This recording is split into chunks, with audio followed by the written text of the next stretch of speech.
We live in a world where bespoke design language and not conforming to a strict diet of platform sharing is typically reserved for the high-end supercars and artisanal approaches. While this isn't necessarily a bad thing, it does deprive us of some cars en masse that really make a statement on their own.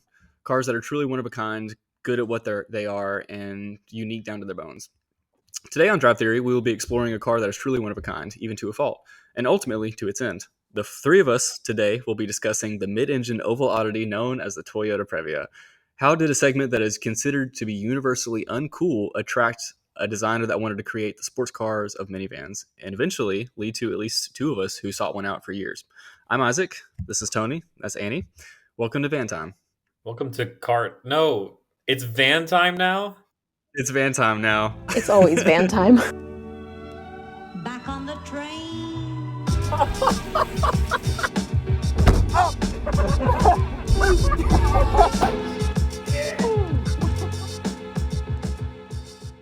So you guys probably already know Tony and myself. Annie, why don't you introduce yourself? Hello, my name is Annie, and I was sought out by this podcast because I'm also an extreme Previa nerd, some might say. I've always been a car enthusiast, but for some reason, ever since I was in middle school, the Previa just called to me. As soon as I saw one, I was just like, that is the silliest thing I've ever seen, and I need one. And I pined after them for many years, and it was my holy grail of car spotting because they are so rare, at least in my area now. And I finally found one at the ripe old age of 26, and I bought it for 1,200 smackaroos, and one alternator later, it runs and drives absolutely flawlessly, and I think I made the best purchase of my life. So I'm happy to be here and talk about how much I love the Previa. Heck yeah. So, getting right into it, are any of you guys familiar with the J factor? Have you all heard of that term at all? No. I don't think so. Okay, so the J factor is two different things. One is like the coefficient of friction transfer and stuff like that. This is not what I'm talking about. I'm talking about the commercial term J factor. So the J factor is a term used by Toyota as a rallying call for its continued pursuit of Japanese originality. So in the 80s and the 90s and the early aughts, Toyota noticed that German cars looked really German, Italian cars looked really Italian, and French cars, they were doing their best. But you get the idea. So the Toyota designers asked themselves, why don't Toyota make cars that look more like a Japanese car? And this idea was specifically championed by a man named Takuya Fukuichi. I'm sorry if I mispronounced that. This guy is a car designer, a former president of Lexus, and a member of the Toyota board of directors. Fukuichi has consistently said and shown through his career that a car needs to be bold. It needs to be unique and soulful, characterful. It needs to be, quote, more like a movie star, unquote, and have that J factor, which for him is bringing harmony to opposing ideas, not compromising and making something diluted in the process. The idea is if you need opposing shapes, like a circle and a square, you put them together and put the circle inside of the square. You don't compromise and make a squircle or something or an oval or something.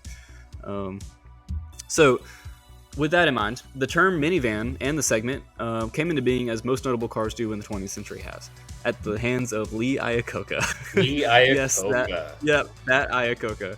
So Iacocca and his colleague Hal Sperlich. So okay, for context, Lee Iacocca came up a lot in our DeLorean podcast episode. Comes up a lot in the history of cars. He's like the Tom Hanks of cars. Yes, the Tom. The Forrest Gump of cars. Okay, it seems like every time Lee Iacocca comes up, there's three other names that just sounds completely like made up, like Bunky Knudsen or something. Yeah, exactly, Bunky Knudsen. And this is no exception. There's this guy named Hal Sperlich, and apparently without Hal Sperlich, we wouldn't have a modern minivan today. So, anyways, Iacocca and Hal Sperlich had just been forced out of Ford and migrated together to Chrysler, where they could continue scheming on a vehicle that arguably got them fired from Ford in the first place. It's a van, but one that could fit in your garage, a garageable van. This turned out to be a case of analogous evolution, as there was already a team of Chrysler engineers who had been developing a miniature van of their own with continual rejections from funding for the project from Chrysler. Chrysler, like Ford, was simply too tight on funds to take the risk of being first to market an untested new vehicle that was so unlike anything else on the market. The idea was, if there was indeed a market for a small family van, someone else just simply would have made one by now. Nonetheless, Iacocca forced Chrysler to approve the project in 1980 with Sperlich at the helm, and up until this point, most passenger vehicles were designed as a three-box philosophy: hood, cabin, trunk. This is what people knew, this is what God intended, and this is what people were comfortable with. As such, this is what people bought. Another side note too, and you guys can interject if you want on this, but like Iacocca forcing Chrysler to do things is probably like the best. That probably saved the company, honestly, because you got to think too, they also weren't going to accept the funding for the Viper either. And so for them to make for Dodge to start making minivans really kickstarted an entire segment of cars. Absolutely. And once again, Iacocca was behind the scenes on this, forcing people like, you got people like Bruno Sacco and who really truly have a vision of where the industry is going, and I think Iacocca is also one of those people. Did all that work to save Chrysler, and for what? Yeah. Well, they are still the world's best subprime lender. So. Introducing our new front-wheel drive Dodge Caravan. Great mileage and shorter than a full-size station wagon. Yet there's available seating for 2, 5, even 7 adults, or 125 cubic feet of cargo. Dodge Caravan. The 1984 Dodge Grand Caravan was proudly called a one-box design, along with a plethora of innovations such as driving on a car platform, which is, by the way, something that's now commonplace for crossovers and other particularly tall people movers. It had power windows, fantastic visibility. It had a giant sliding door like a big cargo van, but it was small.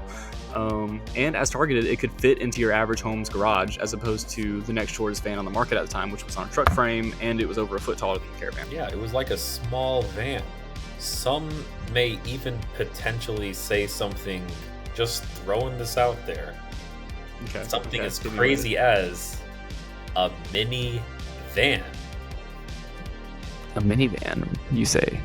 Yeah, I did say. I came. Why? Does that segue into something that's relevant? Yes. So the Caravan was a play on words. Yes, you can fit an entire caravan's worth of people and supplies for your trip, but it was also the world's first marriage of car and van. Wait, you're kidding. Caravan. I always thought it was because caravan. Yeah, no, it was. They named it. But they it's named car it a Caravan. van. Yeah, it's caravan. Yeah, so it was an. You of it was in an cold incident. food and of out hot eat the food. I do not think, therefore I do not am. I do not car, therefore I do not van. Yeah. That's gonna be like the intro, man. Oh, that's awesome. Okay, unless I say something funnier. Right. No, I don't think you will. That's it. That's like peak right there. Don't worry, I am the CEO of comedy.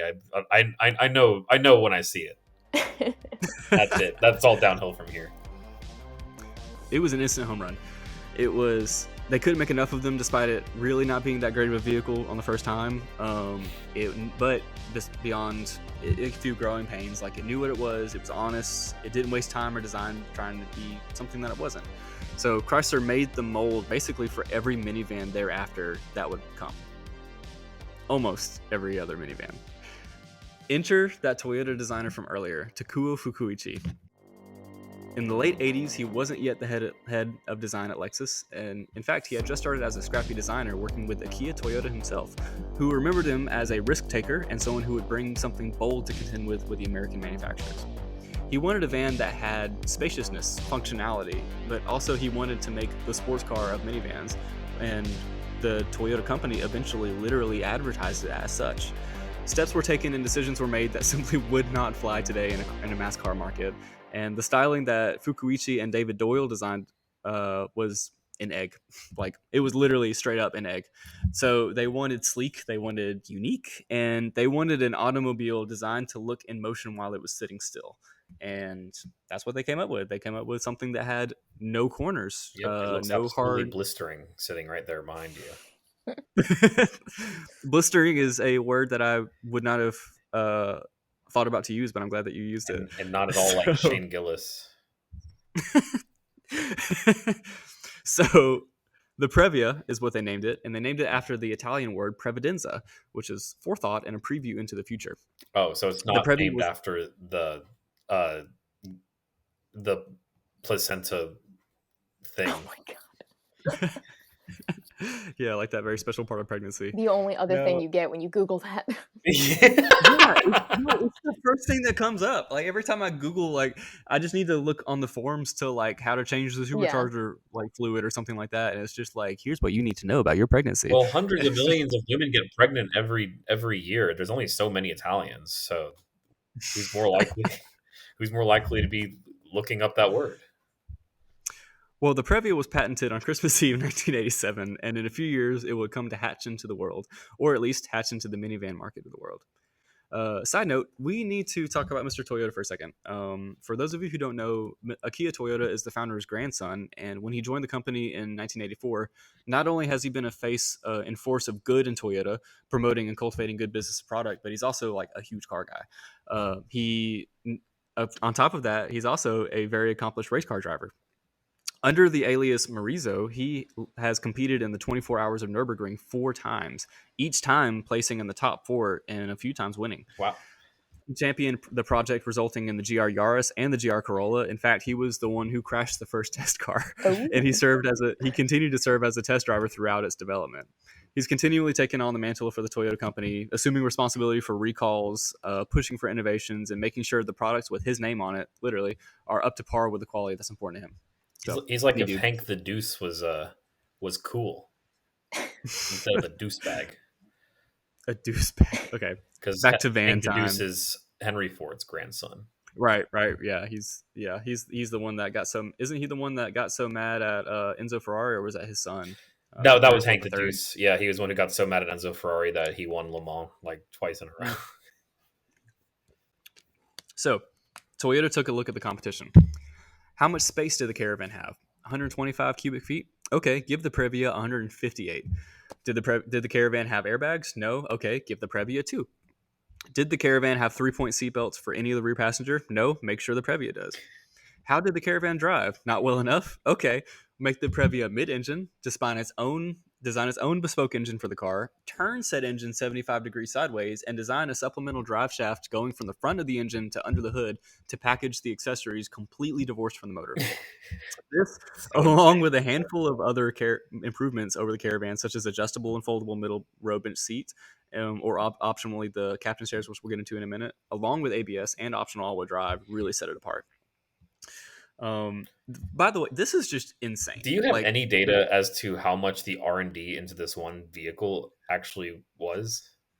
I could not find any data on it. So I work with an OEM and pretty closely with some like facelift and stuff like that. And if you're talking about fractions of cents that will be the decision maker of whether or not something gets used in terms of like part sharing and stuff like that. That's the climate that I live in. And the fact that you could do all of this and then do 3 or 4 different internal facelifts without even advertising it throughout the production runs, it is insane. It is like, I don't understand how the forefront Japanese company in the world making cars was just like, hey, yeah, let's do this. This was, I believe, shortly after they spent $1 billion developing the 1UZs, so they were probably feeling pretty wild. Yeah, that's exactly pretty invincible. Yeah. So those are kind of the big like unique hitters that you often see with like the articles and other YouTube videos about this stuff. I don't think there's a lot of podcasts about the Previa. But if there are, that's kind of the main things that you're going to hear about, right? Like it's mid-engine, you can get one in a supercharger, and he has a manual one. Best those are the kind of ones. Yep, those are the ones. Those are the things you hear about. However, it's important to note before we go forward that those decisions, again, simply would not be possible in today's car manufacturing. That level, it's not only just innovation. That's not the only thing I'm highlighting here. I'm also highlighting risk specifically, and risks thrust forth onto a non-halo and non-aspirational car, arguably literally the opposite of an aspirational car. And it has been that way for the 33 years since the Previa came out onto the market. For example, the Previa aimed for a low center of gravity for better handling, like lower polar moment of inertia and all that, right? So they mounted the engine in a way where the top of the tire is higher than the top of the engine. That could have been, to be fair, this could have been accidental, but there's only one other vehicle that I know of other than EVs that do this, and that is the Lexus LFA. Oh my God, that's crazy. And that's the only other vehicle that I found that no other supercars do that. Not to my knowledge. I did not know that. The Ford, Yeah, it's I feel nuts. like the Ford G. No, I guess the Ford GT has a pretty big engine. Yeah, and but now every EV has this, so this is a benefit of EVs. Oh yeah. But whenever, and that's the thing, I just happened to like measure it myself, and I was just like, oh my god, So that this is ridiculous. includes the supercharged versions as well. Yeah, because the supercharger is also divorced from the motor itself. Oh, I They didn't just know run on. that. I didn't know that. Yeah, yeah, the supercharger's up front. Gotcha. And so the weight distribution is actually a little bit worse, a little bit more front heavy on the superchargers than it is on the non-superchargers. So that is yet another point for the manuals. Again, best spec. Um, So other things that these vans came with, they came equipped with an auxiliary oil reservoir with an auxiliary oil pump to pump oil in case the level got low. I love that feature. Isn't it It's nuts? literally Like, idiot proofing. Like, you yeah. know it was designed for like a white suburban mom to haul her kids around, and you know she's not going to be checking the oil. Yeah, absolutely. Even though the oil is arguably easier to check in these vans than it is in traditional cars, Right. because you just yeah. So have you had to change the oil yet? And like when you change the oil, did you change the oil in the auxiliary reservoir as well? So I have done an oil change, and I did not change it in the reservoir because Mhm. I didn't even know like when I emptied the oil if Mhm. the reservoir would drain as well, and it didn't. Yeah. And then I checked a forum, and they basically said, yeah, it's not going to drain when you do a regular oil change, but you should change it every once in a while, as Check it in. obviously it's gonna not be great with age. So I Yeah. haven't done that yet, and I haven't figured out how to drain that yet because I've only Okay. had it for a couple of months now in one oil change. So we will figure that out when we come to it. I might have some insight on that, but I don't know. I have a late model, you have an early model, so I don't know if it's the same thing or not. So what I read online was I found like this one, obviously it's always like this when you look at forums. I found this one post from 18 years ago. There's on always how to- one how to guy do that it. has the same Yep. problem. And so I drained the oil and everything, and then do not turn the motor on. Just turn the key and the ignition switch on enough to where it says the low oil light, and then you'll hear a little whir and it'll activate. On mine, it activated the oil pump and drained the oil out. Okay, I do And so think I that's how saw mine that works. forum post. Oh, nice. Yeah. I'm sure. And so that's how I did it on mine. It might be different on yours since you have an early model, but that's what mine did. And honestly, the oil in there looked fine. I was kind of enamored by the feature itself, so I Yeah. just wanted to see it happen. Okay, so it had auxiliary oil reservoir. They also had oil jets under the pistons like the 2JZ engines did. Like they had little oil chute things under the piston, which is nuts. That's so overkill, Yeah. for something like that. And it had rear AC and heat. It had panoramic sunroofs from basically the a front and the back. Maybach. The vans could even swivel the seats in the middle to face forwards and backwards, and you had your own set of seatbelt if you were facing backwards or forwards, and it had like two armrests like a true captain's chair. It had its own. So my family had one growing up, and it had the captain's chair. And unfortunately, I never realized. I was disappointed with every other car I ever rode in after that because it didn't have that, And it even had like these cup holders that would swivel with the seat. It was nuts. It was so good. So it had those. It also, the non-US models came with an ice maker and a refrigerator. The build quality, as you know, Annie, it still holds up so well. And even at the time, you're talking about an American car company coming out of the 80s, and so any Japanese build quality just completely blows it out of the water. We say Maybach yeah. is becoming less of a joke. More. I will say, like, I work at Subaru, Mhm. and just the Subarus, even from like 10 years ago now, like, they feel old and crappy, Yeah. like so much plastic and like screens that already look aged. And when Yeah. I get in the Previa after work, like it just feels, obviously not modern, Solid. but like Yeah. not aged. Like it feels like a solid, like old friend that's just like reliable. Timeless. Where, yes, Mhm. timeless, perfect. Yeah, like the Yeah. interior, like everything's 100%. analog, but everything makes sense where it should be. Everything still works. Everything feels good. Like even like the vinyl steering wheel, I'm not a huge fan of non-leather steering wheels, but the vinyl that they used on it still feels good to the touch. Like Yeah. it's the 80s or not the 90s build quality of Toyota really does hold up so well to this day, and I Absolutely. applaud I them for cannot that. relate even slightly with either of my old cars. So I have two interiors, two 20-plus-year-old interiors that were aged when they were released.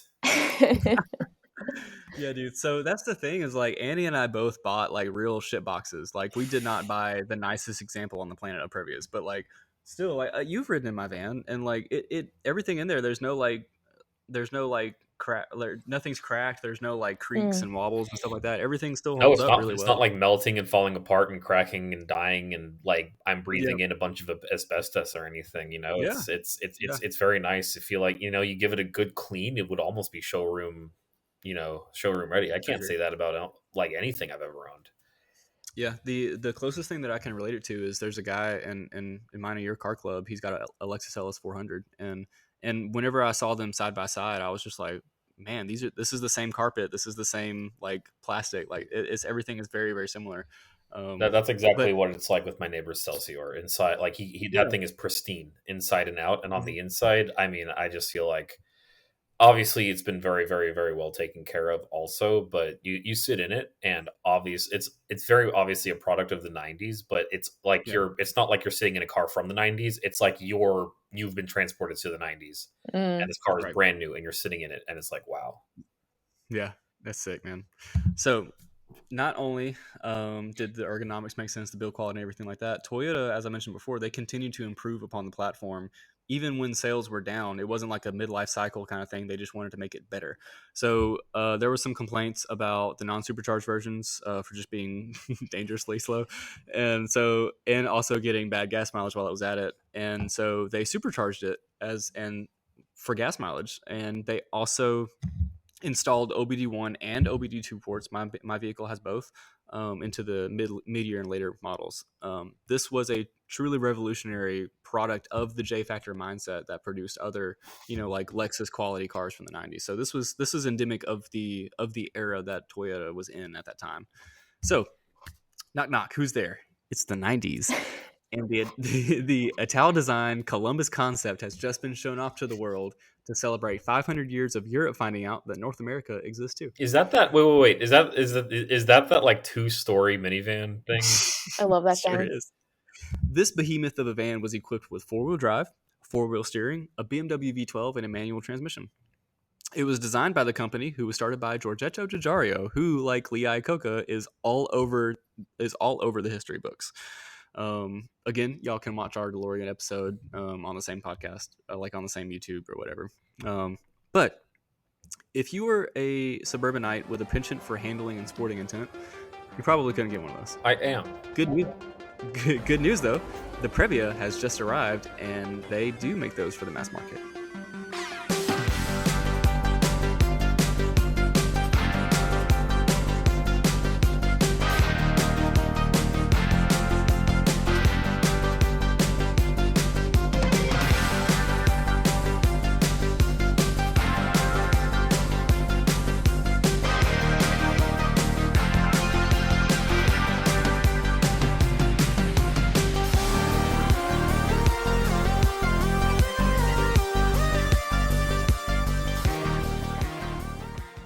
Lee Iacocca, to name one, was furious. He publicly accused Toyota of trying to take the market segment from Chrysler.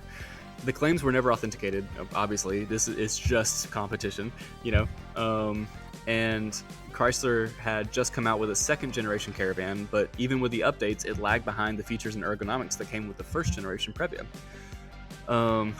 This proved not to be a substantiated threat, though, because the cost for the development, for all of the developments of the Supervan, had to go somewhere. And a fully loaded Previa had an MSRP in 1991 of $29,000, which in 2024 is $62,000. That wasn't the base model, though, was it? I think that was the higher end. I think they started closer to like 24, 25. Okay. So I think, but you're still talking about like anywhere from 50 to 60 grand for a minivan, which tracks. That's about how much you'll spend on a minivan now. That's Yeah, how much it is now, that's but true. that's for a segment that's still, you got to keep in mind the segment is still pretty new and everything has been very conservative up until that point, and so they're just like, oh man, this thing looks like an egg and it's $29,000, so. But the people, so as a side note, again, the whenever I take this thing to car shows and stuff, most people who are into the van are young people or people who owned one during the time that they were new and pre-owned cars. And everyone who I've talked to who owned one of these when they were in the era that Previas were common, they all talked about like, oh yeah, if you wanted a minivan, the Previa was like the van to get. Like that was the one you needed to get. Mhm. Was it comparatively more expensive than other minivans? Yes, it was significantly more expensive than other minivans. So, um, with that in mind, combine this with the people who bought minivans at the time. They were sensible, they were low key, they really weren't concerned about how a minivan handled, as most people still aren't. Most consumers reported that they disliked the whistle of the supercharger, and they found more traditional offerings to be less of a learning curve. At the end of the day, the Previa took several risks, and not all of them panned out. The Sienna eventually replaced the Previa stateside, while the worldwide market also moved the Bean to a more conservative front-wheel drive, front-engine setup. But an interesting side note to this is the 2001 Previa could be had with the same kind of hybrid system that the Prius could have, which, according to my research, that makes it the very first hybrid minivan in the world.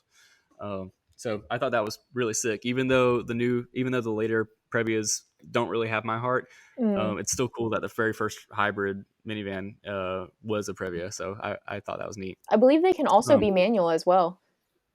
Really, I didn't know that. Yeah, I actually didn't know that either until one Huh. came up on the Previa Facebook group for sale the other day. The second generation, like the newer ones. I didn't even look at that one. Huh? Yeah, it had a 5-speed, and I was like, who That's knew? crazy. Yeah, Yeah. learn something Those new are every those day. are only sold abroad, right? Yes, yeah. Yeah.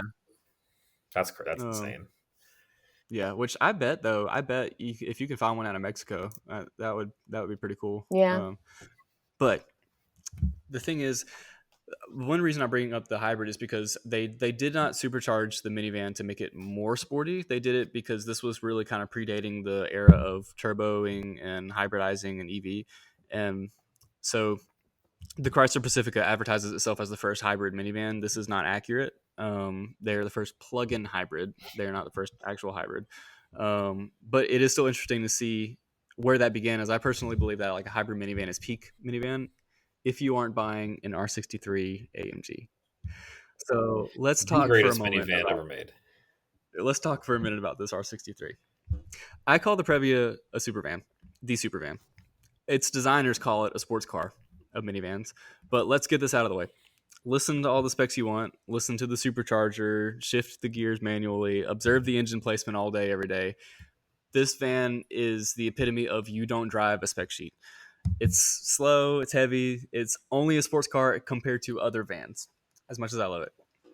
So let's say you want an enthusiast van. I love the vehicle dearly. I'm never getting rid of it. And the title of this video is going to say the gentleman's Lotus, or the gentlewoman's Lotus. Sorry, Annie. But let me also kind of like stop glazing for a second and introduce you to probably the only sports van.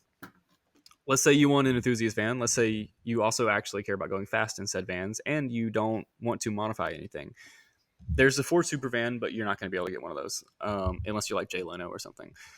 And there's really only one option, and this leaves you in the hands of our German friends in a Falterbach. This particular car is more compromised in the way of minivans. I don't personally consider it to be a minivan. I think it's more of a wagon. In fact, Motor Trend and Car and Driver also consider it to be a wagon and not a minivan. There are no sliding doors. It has half the storage space of most minivans, including the Previa.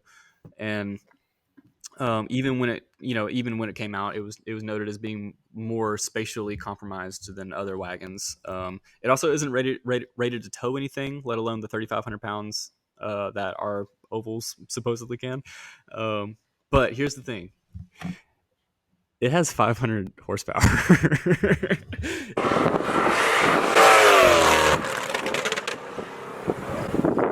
165.5 miles per hour. It has a 0 to 60 time of sub 5 seconds in a van, and like out of an that absolute freight train of a V8. That is wild. It is so the nuts. Hellcat Pacifica that Dodge That should never made.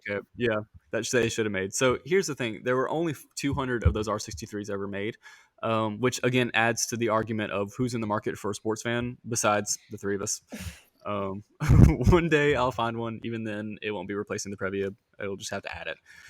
So, how did minivans go from a hotbed of innovation to a statement of dull suburban transport rallied against by youths and car enthusiasts for the past 20 years? Besides, when the old VW buses were around, young people rallied around them as lifestyle vehicles. So what happened there? When you see a car that is completely separated from your needs as a consumer, it's easy to say like, oh yeah, that product sucks, or like, no, that's ugly, it doesn't make sense, I'm never going to have that. Minivans are particularly prone to this because they're very clearly and gratuitously designed for its function, which is to move your family around. There's no aesthetically pleasing visual design to hide behind, or really anything to make it more adventurous looking or sporty looking or brawny looking. People who want a vehicle as an extension of themselves, or they want to make a statement or something like an angry car or something like that, they don't want a vehicle that doesn't assist your image in any way. So I say that to say, though, most people who hate minivans have never used one. So, you know, if you want a sports car, and you should get a sports car, get one. You know, let the vans and people movers do their job in peace. And because you can get a Sienna with a vacuum cleaner or a Pacifica with stow and go seats, and that is every bit as purpose built as a dual clutch or a push rod suspension or something like that. Although I do wish that there was one vehicle that had both stow and go and a push rod suspension, because that would be sick. Logically, though, I do understand why Previas were a commercial kind of a failure by the end of their run. They were pretty popular at the first part, but they fizzled out. They were part of that's probably because they were unconventional. They were more difficult to work on. They were more expensive from the jump. They were slow compared to other V6 minivans, especially ones that came in later. And the styling, well, there's the styling that not everyone loves. That being said, this space cruiser is truly a wild footnote in automotive history, and it got so many innovations and unique quality that, again, you don't see today. This isn't the end of the story for the Toyota Previa, though. While the community is small, our cult is mighty that follows this bean van. There are racing series, there are drift events, there are clubs, there are YouTube channels, there are Facebook groups wholly orbiting the myth of this automobile. Annie, what has the reception been like whenever you bought your Previa and you take its places and stuff like that? What's it been like for you as an owner of one of these vehicles after the era that it was in? So for me, I have to say, like, before owning it, I was a little worried about the reception, to be quite honest, because, I have a fairly, decently sized TikTok where I make videos about cars. And one of the things that got that TikTok fairly popular was making videos about how much I loved the Previa. Mm-hmm. And I was thrilled to see the reception on TikTok because people would comment and be like, "Oh my gosh, I've always loved these. These are so cool." But I didn't know, like, if I was going to show up to an event in real life, like, would all the, Infiniti and BMW boys, like, even know what it was? Or would they be like, why is this person, like, in our lot? And I'm very pleased to announce that, like you said, Isaac, people love seeing it at shows. Like, I have a very hilarious photo of me, like, having walked away from the van, and, like, I look back and there's like 4 or 5 people just, like, surrounding it, like, all looking at it. And I mean, I always display, like, these original print materials with it too, like, on the windshield, because I'm awesome. Like that boomer person at the show with all the, like, print materials. But no, it gets so much attention. It, like, breaks necks when I drive in too. Like, people will see me come in, they'll, like, whip their heads around. And I mean, I'm sure some of them are just like, what's that? But you always get the if you know people. And I think because of social media, to be honest, there is a lot more knowledge about them than there would have been, but, like, in the era before social media, because, you can make a video like my videos on TikTok about the van, and if that goes viral, then you're exposing that so many new people to the world of the van and the people who love them. And even like one of my favorite YouTubers, Doug DeMuro, he did a video on the Previa, so a lot of people know it from that because he's a hugely successful YouTuber. So I think that the virality of certain content on social media absolutely has affected, like, the way that generally, niche and oddball things are viewed, because if a person that you look up to in the automotive space, looks at one and says, "This is awesome," then you're also going to think, "Hey, well, that person's pretty cool and they think it's awesome, so it's probably pretty cool." So yeah, I am thrilled by the reception that this gets. Like, whenever I go to a show, I get tons of people coming up being like, "This is that mid-engine thing, right? The engine's under the seats." And I'm always like, "Yeah, you want to see it?" And they're like, "Yeah." I'm lifting up the seats, and then they're like, "Wait, no way, it's manual?" I'm like, "Yeah." And then they're like, "Wait, where's, like, we like, what's under the hood then if the engine's not there? And I'm like, you want to see? And I like lift it up, and everyone gets the whole tour. Like it's so fun and exciting, like to feel like people really want to know about your car, even though like in the 90s, it was just something a mom used to drop their kid off at school or soccer practice. And like it really has such a cult following. And like you said, the Facebook groups, the forums, there's a I would say it's pretty split between people who are into them as like an enthusiast, like Mhm. modify it, make it, put it on wheels and lower it, that kind of enthusiast, and like the I just have this because it's an interesting vehicle from the past that I want to preserve kind of Yeah. car Mhm. enthusiasts. But yeah, I was quite shocked by the reception from the general community. Absolutely. Yeah, I was too. So I've got a fairly stock C7 Corvette as well, and I try to balance which one I go in because there's no Venn diagram between those two crowds. It is you attract wholly different people. One, I have boomers come up to me all the time with the Corvette, but it's whereas with the Previas, like you said, it's all manner of people who either know what it is or have no idea what it is, Mm. and that's I always feel so compelled to bring the van then to places because I just want people to sit in it and I want people to experience it. And there's been a few of my friends I'll just like throw the keys out and be like, hey, drive it, and it's like it's such a fulfilling thing to, at least now that we're separated from the era where these were common. Because another thing, this is like a theory. I'm not saying this as fact. I'm the other stuff in here. I do have sources for it and stuff, but this is just my opinion. I think Cash for Clunkers probably took a lot of these out of commission, and Yeah, I actually you just know, saw a video on that the other day, and there was a bunch Mhm. of Previas in it, and it broke my Really, heart. Oh man, yeah. it really is cool because another thing is, and I've talked to Tony about this at length, is most of the people when I go to the bigger car shows are like 18-year-olds and under that look at this, and it seems like, to be honest, as interesting and as novel as some of the things are about it, like lifting the seat up and showing the accessories and explaining how it works, and also, by the way, the exhaust manifold is gorgeous on this car, Yes, like it totally is. yeah, it's like the way it just like twizzlers around. You would Yeah. think it's like a nice thing, like nice looking headers or something. But anyways, the most of the really young people, I don't know if you've had this experience as well, but the young people who are really into it, they're not into it because it's a Previa. They're into it because it's a van. They're like, oh man, the sliding doors are so practical. It's like, oh, there's so much room in here. Like, and I'm kind of thinking that I think we might be one generation of kids removed from minivans being the main source of family transportation. I think now that we're wholly into like SUV and crossovers, Mm. at least for the past 10 or 15 years. And Absolutely. so a lot of the attention that this van is getting is just like, oh wow, minivans are actually pretty practical. It's just like, yeah, dude. And um and then there's, like you said, the people who know, and there's some the internet has has put forth some idea of like every time every time I take it to a car show, someone's just gonna be like, oh, when you're gonna LS swap it, and like there's Yeah. always the people who are like, oh, if it's not 1,000 horsepower, it's a boring build or whatever. But it really has a knack for attracting people who are really into the funky stuff. Oh yeah. And is that was something I wasn't expecting. And okay, the there's been stuff that I've taken to a car show before that's been like weird and it's got some attention and stuff.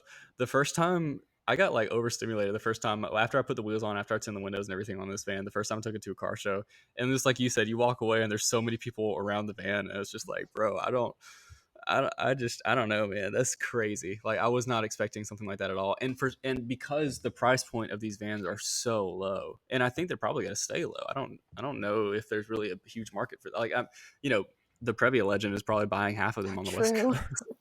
Coast. So I've kept saying that the Previa wouldn't get made today. Is that completely true though? Because there is one vehicle that I really enjoy, and I think it could be considered a 21st century version of a funky minivan like the Previa, and that's the new Volkswagen ID Buzz. So EVs have been huge for packaging and freeing up design elements that were otherwise only attainable through packaging something elsewhere, like the Previa did. And for VW, a no sleek design something like that made more sense to go with the battery skateboard platform than it did to go with the full rear engine philosophy that the bus in the past had. Additionally, the bus in the past, I think they had like less than 60 horsepower or something like that, which is just, Yeah, talk about you know, dangerously slow. oh my god, right? Yeah. Yeah, how is that not in the conversation? But so the range on these is like kind of worse than other EV SUVs and haulers on the market. It's also more expensive than competing minivans. But if you think about it, the Previa had the exact same complaints when it was being made. Um, I've always thought that if the Toyota engineers had access to modern technology, not only would they have not supercharged the van to begin with, they probably would have hybridized it, or they would have made it a full EV, or they would have made it a turbo. Um, because the thing is, with you get the same weight distribution benefits, you can charge it in your garage overnight, which at least during the 90s, the garage is what minivans were made to sleep in, and most importantly, you can put the design of the fan with up there in priority without sacrificing function. It's the kind of whole thing. I'm not saying that Volkswagen has the J factor, because Volkswagen is rife with issues, but They're it rife seems, with the G factor. yeah. uh, so I believe that this vehicle exists, though, specifically because Volkswagen considers it their halo car. So they were able to put forth more effort into making it a unique product that draws people in without the looming threat of like, will we make our development expenses back on this vehicle sales? Because as with any car, and especially one with the same complaints as the Previa, it isn't promised that this is going to have a instant commercial success. But it doesn't have to be cool. Like a lot of cars that have ascended to legend status were loss leaders. Shoot, I brought up the LFA earlier, but the LFA sat on lots for literal years. According to my research, the ID Buzz is the world's fastest production vehicle with a sliding door. The Supervan almost got it, but the Supervan doesn't have functional doors in the back. And so, but yeah, this is the It world's almost fastest. got it, except it doesn't have the important part of that statistic. Like, Yeah. So here's the thing: Car and Driver recorded a 5.5 second 0 to 60 time for the ID Buzz. 5.5. 5.5. I mean, that is unreal for a minivan. Another side note too: this is also, according to my research, so I could be wrong, the first minivan ever with a staggered tire setup. You've got Oh, really? 235, 235 in the front, 265 in the back. Dang, maybe there is another supercar minivans. That's what I'm saying. So here's the thing, though: is if you were looking for a van and you're looking at acceleration times and tire setup, you're going to want to get all the tires you can on that one, because the ID Buzz weighs over 6,000 pounds, which is nuts. That is almost twice what these vans weigh, and they feel heavy. Yeah. So it is perfect for tax evasion, but I do wonder about the overall weight. So I'm excited to see where the segment goes, and I overall hope that I'm wrong about the sales potential. I really hope that the ID Buzz will sell so much that like Honda and Toyota have to get involved, and then they bring back the Previa, and then we see like we see the idea of the ID Buzz, but with actual Toyota quality, and I think that would be really sick. Yeah. But yeah, Tony, was there anything that surprised you about this information about the egg van? I'm sure I reacted to some stuff in real time, but I've heard you gush about this thing so much at this point that I'm not sure if I'm not sure if there's a whole lot for me to be shocked by. Yeah, I think actually having one, now that I've had one for a little while and I'm used to living with it and stuff, most days it just feels like a normal Toyota. But there are also there are so many things about it that make sense that aren't present in other cars that it just like annoys me when I get into anything else. Annie, I don't know if you experience that too, but like the visibility is one of those things. The little digital clock up top, I get so annoyed when I go to check the time in another vehicle and it doesn't have that. I don't know. Another thing too is like when you're turning, the wheel placement and the car placement of when you're making a turn in something with the Previa is so different from another car because you're so close to the front wheels. It's like your spacing is it just feels really different. So it's a huge. I got it mainly because I wanted something drastically different from the other vehicles that I had, and good Lord, is it different, because I have to recalibrate myself every single time I get into something that's not a Previa. But here's the cool thing though. Anybody who drives a Previa, the first time you get into it, you're just like, oh, this is easy, and like you can drive it anyway. Anyone can drive one. And I think that's one of the ways that makes it really relevant today still, for people who are looking for something funky. Like, I'm a big lover of like the Aston Martin Lagonda or like the Citroen DS from the 70s. Like, I love the funky stuff. But as far as like, I want to get something like weird and funky that I'm not used to seeing, but I can't afford to keep a Citroen or an Aston Martin Lagonda or even a DMC-12 on the road at all. Mm.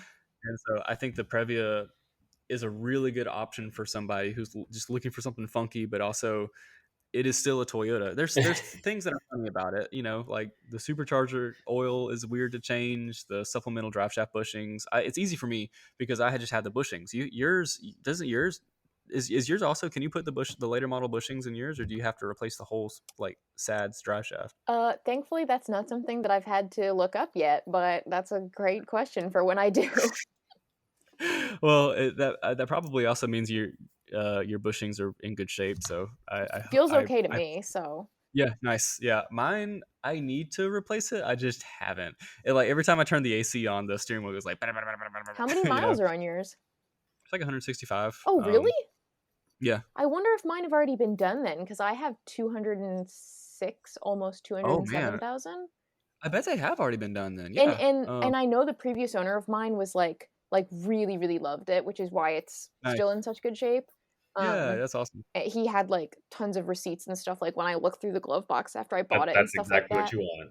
Yeah. So Oh my dope. God. He because pardon the tangent, but the previous owner had it. He bought it in California, Mhm. and he had his son drive it across the country to be his family's Cape Cod car. Yo, Because that's they awesome. would spend their summers on the Cape, and then Yeah, that's a great. yeah, and then during the winters, they fully winterized it. Like he had literally a custom Previa shaped car cover. He put additives in the oil and the fuel, like covered up the Yeah. tailpipe.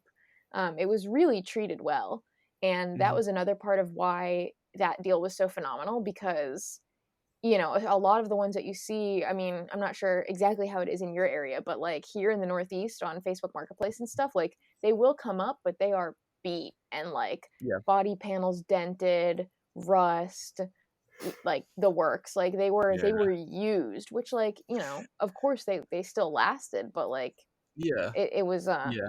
but yeah, so anyway, point being, it was very well cared for. So hopefully I don't have to do the SADS bushings anytime Yeah, soon. that'd be awesome. Yeah, I just think they're a cool option for people. Like, it's because it's not just a quirky vehicle; it is also literally so practical. Okay, I will say the safety ratings suck. So but if you're in the market already for an old vehicle, you're not thinking about safety Right. first.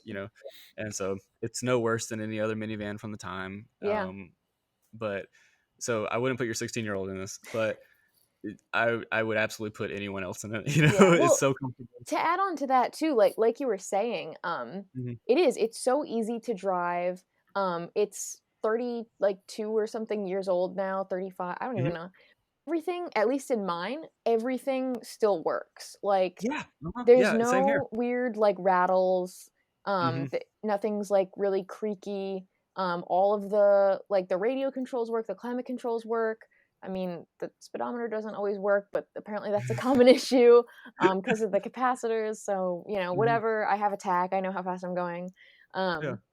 It shifts great.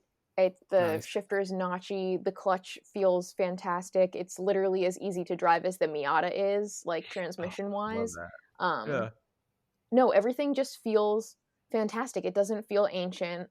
Um, yeah, I would honestly, if you were in the market for like a cheap, reliable car where you can just get in and expect it to start up every time, Mhm. this is absolutely a car that will do that. Of course, like I said, it does depend a little bit on how much it was cared for prior to your ownership, but Yes. it also, it's going to be more likely to work than like a BMW 7 Series or from the same era or, something like that. Oh, Or yeah. so I'm just thrilled with it. It's such a good daily. And Yeah. like I said, aside from changing the alternator, like in a parking lot 2 minutes away right after I bought it, like literally Mhm. has run flawlessly ever since. The only Yeah. thing it's Your thrown is an video, EGR code. That's it. that's awesome. Yeah. Your video was really good on it too, like Thank when you bought you. it.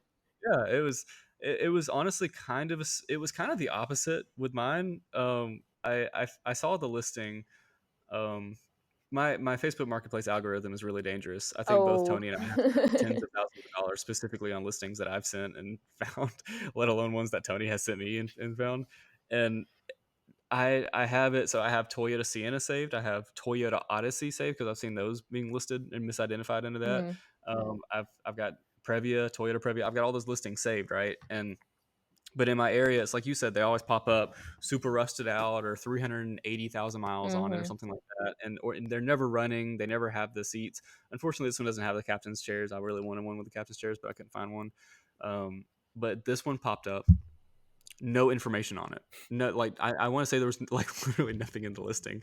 It was just a bunch of pictures on it, and it was listed for $2,000. And it was in Bessemer, which is about a 40-minute drive from where I live. And so my brother and I just drove, and we get there and we see the little SC badge on the back of it, and both me and John were just like, don't say a word, don't say a word.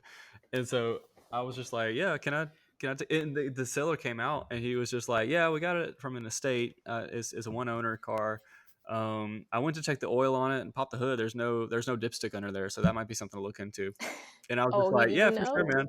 Yeah, I was just like, yeah, for sure, man. I'll we'll check it out. Let's just take it for a ride. Does it run pretty well? And he was like, oh yeah, runs great. And so we took it around the block and we ripped a burnout on it. And then we were just like, yeah, we're buying this car. And so we bought it. I didn't even. Here's the thing: the dude could have tried to sell it to me for like 5 times the price, and I wouldn't have even known. Like I was so smitten by that vehicle that there was no negotiating on my part. Like Mhm. it was. I already knew that I was going to buy it as soon as I saw Yeah. it, So and did you end up paying the $2,000? I paid $2,000 for it. Yeah. Yeah. Yeah. That's I could have. pretty solid for 160 something you said, K? Yeah, 160. Well, at the time, I think it had 161,000 miles on it. It's got 165, 166 Yeah. now. Wow. That's low mileage. The thing is, I could have gotten it for less. I was just so smitten by the Yeah. car. Well, I no, just like, like I got mine for 1,200. It was listed for yeah, 1,200. It was nice. like literally, like I said, from California, completely rust free, manual. I'm like, I'm not gonna lowball you. Like, this is an insane Yeah, deal. You this don't is even know decent. that this is an insane deal, and we're just gonna keep it that way. Like, this is Yeah, mint. yeah. This is amenable to me. No, I totally get it. Yeah, it's the same. Like, and the thing is, the guy did not want that van, and he also asked me. He was just like, "So, you must have like a lot of kids or something, right?" And I was like, "Oh, I don't have any kids," and he was just like, "Oh." Yeah, no, that's the same thing. Like, the seller of mine was like, I actually called him, and I'm not a huge phone call with strangers person, Mhm. but when I But messaged we the got it. person about the listing, it was a Mhm, woman, and she had like a very foreign sounding name, and she didn't type mhm. like she spoke great English. So she was Yeah, like, here's a number, like, please call my husband about this. So I texted him and I was like, hey, I'm very interested in the Previa that you have listed. And he's like, hey, can I give you a call in like 30 minutes? And I was like, sure, if that'll get me the car. And I spoke yeah. to him and he said, like, you wouldn't believe, like, I've already had like 60 people message me about this, and it had been up for like Really? 5 hours. That's um crazy. yeah, and he Yeah. was like, I was gonna sell it to some guy on Thursday, but if you can come before then. And I was like, I'm coming on Wednesday, I will be there on Wednesday. And he was Yeah. in California when he was calling me because they still had Oh a my house goodness. there. And he Yeah, was yeah. like, I'm gonna fly there on Wednesday, and like, you can meet right at my Cape house if you want. And I was like, literally tell me the address and time, like, I'm gonna be there with the cash. That's so sick. um Yeah. and so he ended up, like, we spoke a little bit more, and I told him that, like, even though it was odd, like, the Previa had been my obsession for years. And I Mhm. don't think he like fully understood it, but he was like, I'm really Right. glad that I found you and that it's going Mhm. to somewhere where it's going to be loved, because I could tell that it had experienced a lot of love in the years that it was with his family. Like, there's still, it's in like a child's handwriting, but a child Mhm. like scratched their names in the rear plastic bumper. Oh, It's that's like the awesome. seller's Yeah. name, like 2 kids, and the wife's name. And I was like, Oh, man. I have to keep that That forever. Like, yeah, that's the that would car's give a lot of life. vehicle. It's like, and you could and the kid, obviously he was a lot older now. He was like in his 20s or 30s. He was there Mhm. too as it was being sold. And I think Lord. he was the one that drove it across the country. And he was like, he found me on Instagram later, and he was like, he commented, he was like, enjoy that car, like, I grew up in it, there's so many memories. And I Yeah. was like, trust me, like lots more will be made, and it's going to be very well Yeah. cared for. So that's the so other thing I cool. love, is it like so many of them have such stories, and like they Mhm. were really used to their full potential, and like, oh, just Yeah. love it. That is very And sweet. that's something. That's another thing that's unique about it compared to like my dream car is like a 2005 Ford GT or like a 2016 Viper ACR, and I don't think I'll ever have either of those vehicles. But the people who I talk to who do have those vehicles are just like, yeah, this gets like I drive it like once every other month for 4 miles, and like most of them just sit in a garage all their lives. And I get into the van. Obviously, it's not the same thing, even though it is also supercharged and real drive. Yes, it is. I get into the van and then I see like where the previous owner had kids, and the kids would like prop their feet up on the giant dash on the passenger side, and it's cool to see a car that's lived in and has a history to it, and it's cool to be kind of a steward of something that served really well. So the ones that my parents had, they got it when it had 35,000 miles on it. At the time, they traded in their brand new 95 GMT 400 pickup truck for it, and it was like lowered and everything. But anyways, they traded in for a Previa with 35,000 miles on it, and they drove it until it had like I want to say 250,000 miles on it, and then they had done they did a water pump to it and standard maintenance, and that was it. And then they sold it to a family who I have no idea if they're still driving it or not, but honestly they probably are. And so yeah, it's just cool to see it. So the moral of the story is buy a Previa. Oh yeah, easily. Yeah. They're cheap. They're kind of frustrating to work on, but if you have a creeper or if you have a floor jack or if you have a lift, they're fine. I don't have a lift. I do have a creeper and regular jack stands, and it's really fine. It's in fact the packaging of it, the more maintenance I do to it, and now that I'm used to it, I love that everything is actually spread out on it. Like you're not having to wrestle. You're having to wrestle in different ways than other cars, but if you're buying a car for $1,200, if you're buying a car for $2,000, you're going to be working on it anyways. And for me, shitbox ownership and project car ownership is like half and half pain and enjoyment anyway. So the pain, the pain of actually working on it really is kind of interesting to me. Like you get to learn something new every time. Mm. The cost of that is that there's never a job that you're doing on the car where you're not on the ground because it's all mid-engine. But yeah, I've had great service out of mine, and I hear you constantly saying great things about yours. So I yeah. will say, I say this to a lot of people. I'm like, I literally, like, this has literally been my number one dream car since I was in middle school, like bar none. I will admit it. Yeah. Like, I am freaking obsessed with these cars and always have been. Mhm. And like for me, this was kind of a like do meet your heroes moment, Yes. because I had pined after one for so long, but like, you're not going to really know if it's actually a good car until you live with it. Mhm. And I am like so thrilled that it's actually such a good car, Yeah. because Yeah. there's nothing worse than like wanting something, or like wanting to meet a celebrity for such a long time and then they're like mean to you when there's like the meet Yeah. and greet. And Mhm. so I'm just like so thrilled by owning it and actually like thoroughly enjoying it. Like, yeah, Yeah. it's slow, and yeah, it's like big and drives like a van, but Mhm. like you said, everything works.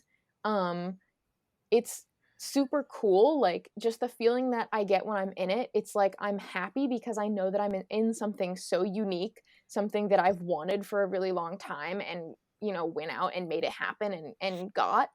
And even like it's actually kind of fun to drive. Like I said, the manual transmission Uh-huh. drives great. Like, it truly is enjoyable to drive, and because it's mid-engine, like, obviously it's not the Miata, but like it's Mhm.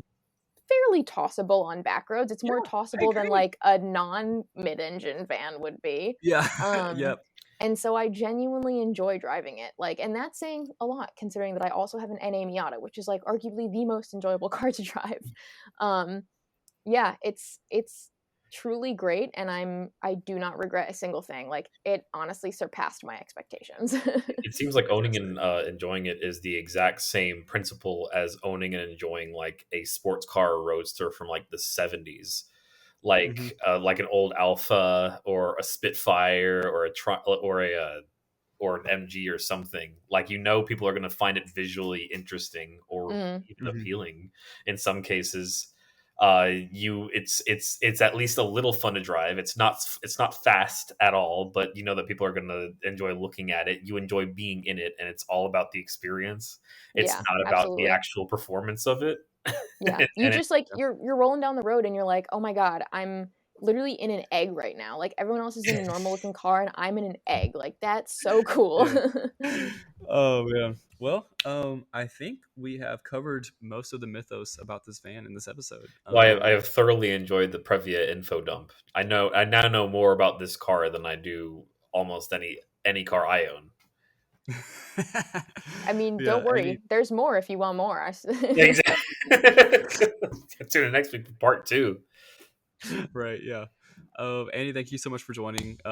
Guys, if well, I say guys, there's like 7 people who watch our podcast, but for all 7 of you, Andy Keller, and I think Andy Automotive. I'm gonna put all that stuff in the screen at the beginning and during this time during the episode.